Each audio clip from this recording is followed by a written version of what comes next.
Aici. Eu am fost creștin traficant. Aici, domnul Fortuna.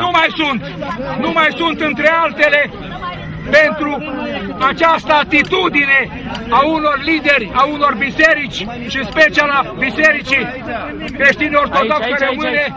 Să știți că în general religiile și bisericile s-au transformat în instituții căpușă ale relației dintre Dumnezeu și om.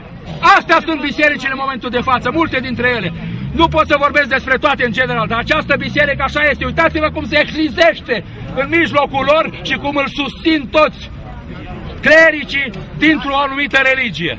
Rămâne să o vedeți de unde este și care ce spun în fiecare duminică și încă ne rugăm pentru conducătorii acestei țări. Cum să te rogi pentru ei? Și așa s-au rugat și pentru Ceaușescu. În timpul Revoluției biserica a fost închisă și să nu vă mai spun și de alte. Unde-i bricheta?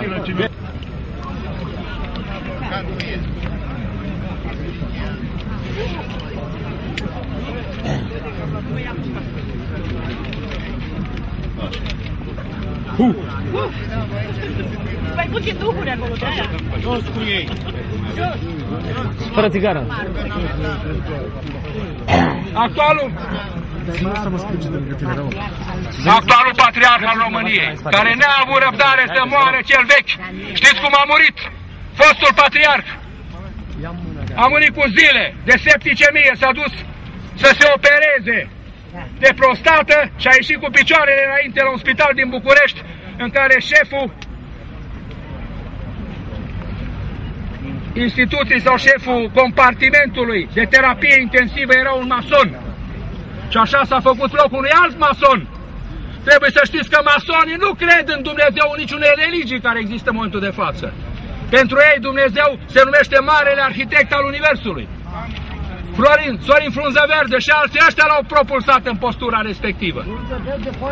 Așa. Deci, pentru că a creat o astfel de biserică, pentru că a avut aceste pretenții, pentru că vrea cu orice preț să ridice o așa zisă biserică a mântuirii neamului. Și pe fratele său îl neagă și din Banat de aici și-a luat toată averea, să știți. Și pentru că i-a făcut, ca să nu credeți, acestui mitropolit care a avut curajul să recunoască că a fost informator al securității și a cerut public scuze în public aici și pentru asta au vrut să-l destituie și noroc că populația Timișoarei l-a apărat. Pentru asta îi dăm foc și lui. Și de un revelion fără Traian Băsescu. Așa să ne ajute adevăratul demiurg. Doamne ajută! Dar ce sperați să se întâmple cu el? Că e cam scurt timpul până la... Domnule, pentru cine ne conduce mai sus nu există timp prea mult scurt. Astăzi ești președinte și mâine ești internat la Elias și poi mâine scos cu picioarele înainte.